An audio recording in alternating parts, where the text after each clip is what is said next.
Hello everyone, welcome to another doll customizing video with me Akin. Before we start, per usual, shout out to my coffee members. Roger, Sinbilops, Ruby Rouge, Warren G, Star Planting, Mel, Awkward Burb, Invisible Bear, Mel Again, Hanu Made This, Star with the Emoji, Jasmine, Magazine, Steffi MC, and Heather McCormick. Thank you so much for supporting this channel. If you also want to help me so I can keep making doll customizing videos, consider becoming a coffee member. There you can see my work in progress pictures before the video is out. Link is in the description down below. Okay, so I mentioned that this project is gonna be related to Trevor, the last doll I made. I'm gonna make his grandmother when she's young, so she's gonna be vintagey and I want her to be a detective type of character. Not only that, I'm not doing this project alone. I asked a good friend of mine and fellow doll customizer here on YouTube, Falkitty's World, if she wanted to make a partner for my doll and she said yes. So make sure to check out her channel after you watch this video. Here I made a very rough concept of how I want my doll to look like and to make sure my doll and valets would be cohesive with each other. Without further ado, let's begin the customization.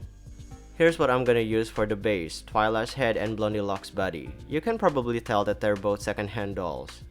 Look at the hip joints, they're completely gone. Anyway, let's cut Twilight's hair as close to the scalp as possible. I've been wanting to work on the Twilight for quite some time actually.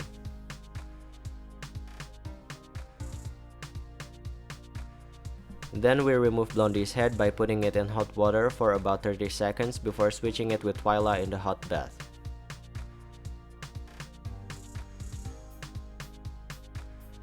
Turned out the base of the neck peg is hanging on by a thread. We should do something about this. But let's prep the head first. Let's remove it from the original body.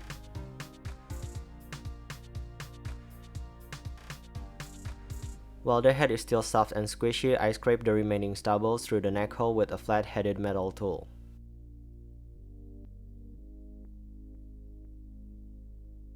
Then we extract the excess hair with tweezers.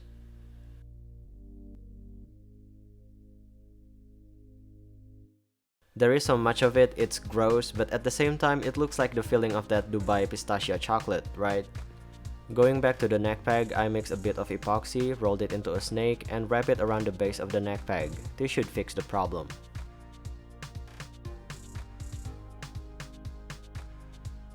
Let's erase the factory paint using pure acetone soaked cotton pads.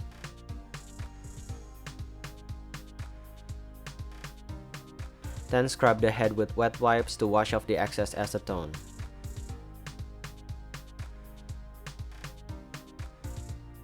The epoxy has cured. Here I trim the neck peg. We don't really need all of it. Then I attach the head.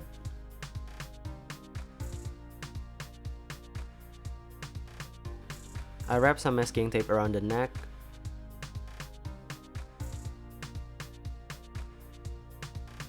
Cover the body in cling wrap.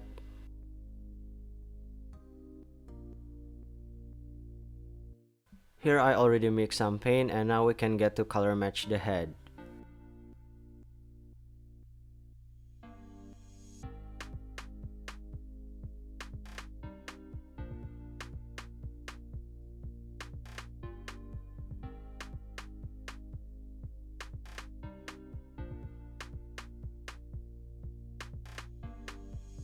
Usually 4 or 5 layers of paint should be enough, but since we're going from darker to lighter, we need a couple more layers.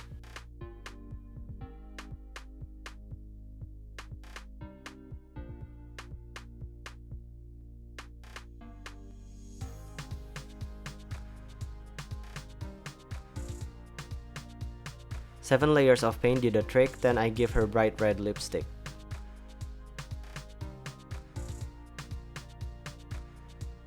This has got to be the worst paint job I have ever done. It's so streaky, just downright awful. Perhaps the paint mixture was too thick, but I don't want to redo it, so let's move on. I spray the entire head with 3 initial layers of Mr. Super Clear UV Cut Matte to seal the paint and prep the surface for the face up. Let's start with initial blushing with soft pastel so the face doesn't look so flat. If you apply too much, you can simply lift off some of the pigment with a kneaded eraser. Other than the cheeks, I blush the eye areas and the nose. and the ears and the jawline. I gave the face another spray of MSC to seal the blushing, and then I mapped the eyebrows.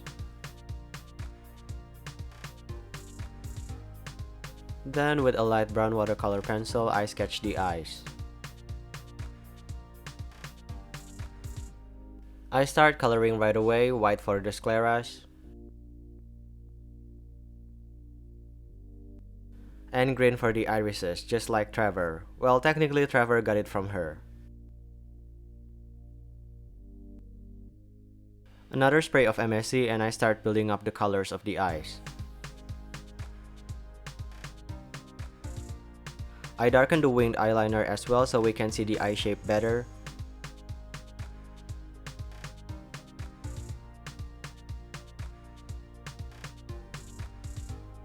Another layer of MSC and we can start adding more details and shading to the eyes, and of course building up the colors while we're at it.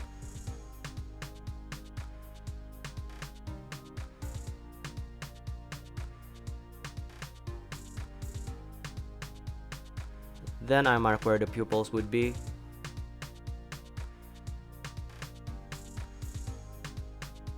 Another spray of MSC and I pull out the black watercolor pencil to really define the eye lines.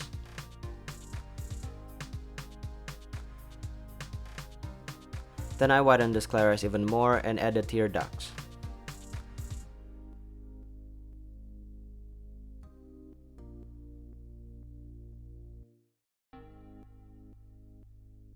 Darken the pupils.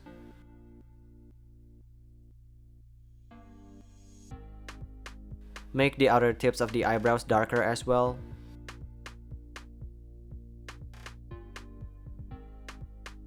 Then I hatch the eyelashes.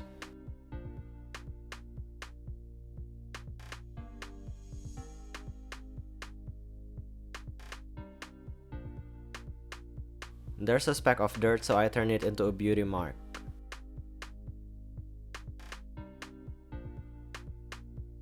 I keep trying to make the colors to become opaque, and I also make the pupils black.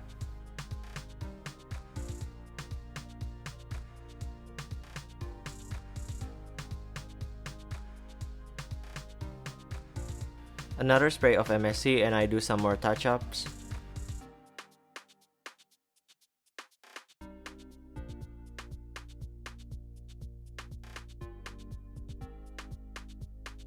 Now we can dot on the eye shines before spraying the face one last time with a generous amount of MSC to seal the new face.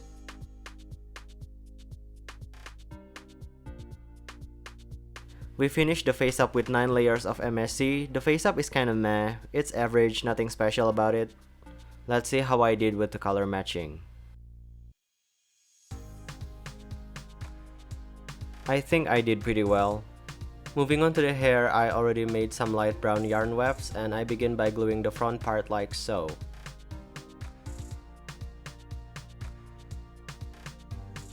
Then I fill in the scalp starting from the bottom of the back, working my way up.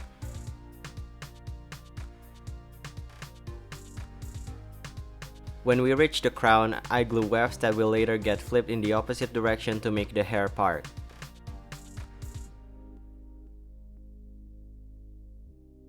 Then we fill in the bald spots.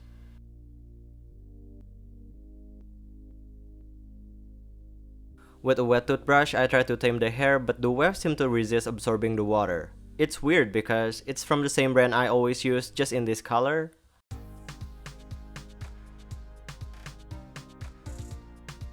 I still let it dry completely before giving it a hot press, hoping it would make the hair behave.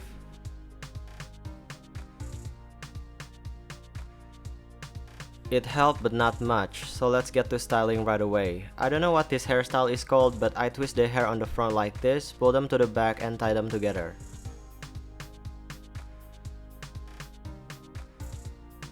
It looks something like this. Then with a heated metal chopstick, I curl the rest of the hair.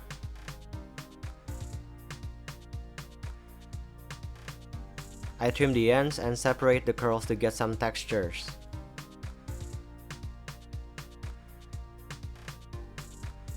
Then I give the hair another hot press.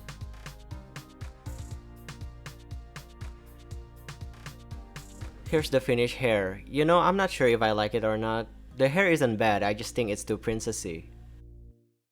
For the outfit, I'm just gonna make her a dress out of this tartan fabric. First, I'm gonna complete the front piece. It's gonna have princess seams.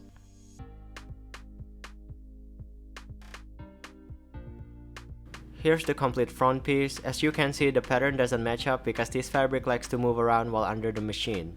But do we care about that? We don't. Anyway, let's sew the back pieces.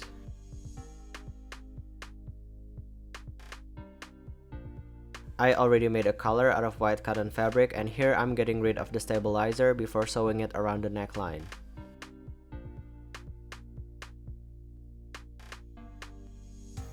I snip around the neckline before gluing down the seam allowance and do a top stitch to finish attaching the collar.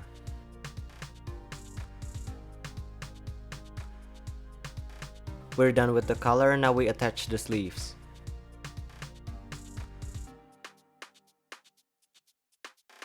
I added cuffs to the bottom of the sleeves, then sew the side seams together.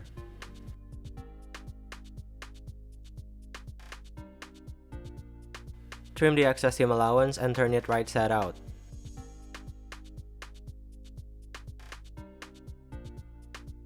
Let's try putting it on.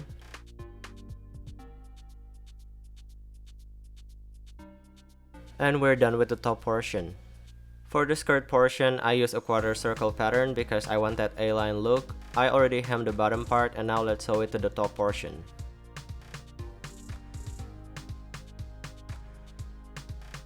Then we finish the openings.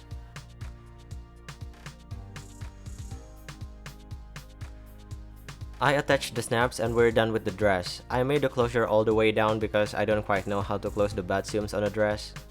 After I finished the dress, I shut down for like a week, and I actually had a plan to make a trench coat for her so she could actually look like a detective, but that plan didn't come to fruition, sorry about that. And because of that, I slapdashed the rest. For the shoes, I picked this random black shoe so I won't have to repaint them.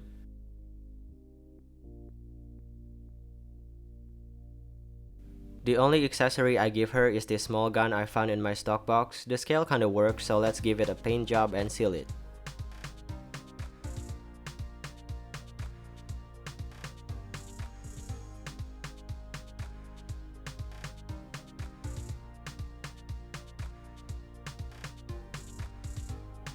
And with that, we can call it a doll. I name her Sylvia. So, what do you think of her? Do you like her? Do you not like her? Let me know in the comments down below. This video is short and underwhelming. If I gotta be honest, I wasn't at all 100 when I was working on her, and I think if you look at her long enough, it shows through. But well, some projects are just that way. It's just kind of a bummer because it's a collaboration and I couldn't do better. Here's a picture of my doll and Falky's worlds. Don't forget to watch his video.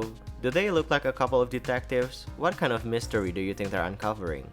Also, there's not gonna be a video in September because I want to slow down a little, and also I can be more prepared for the Halloween doll.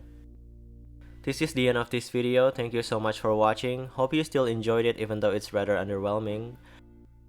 Like, comment, share, and subscribe if you want to. See you in the next one. Bye!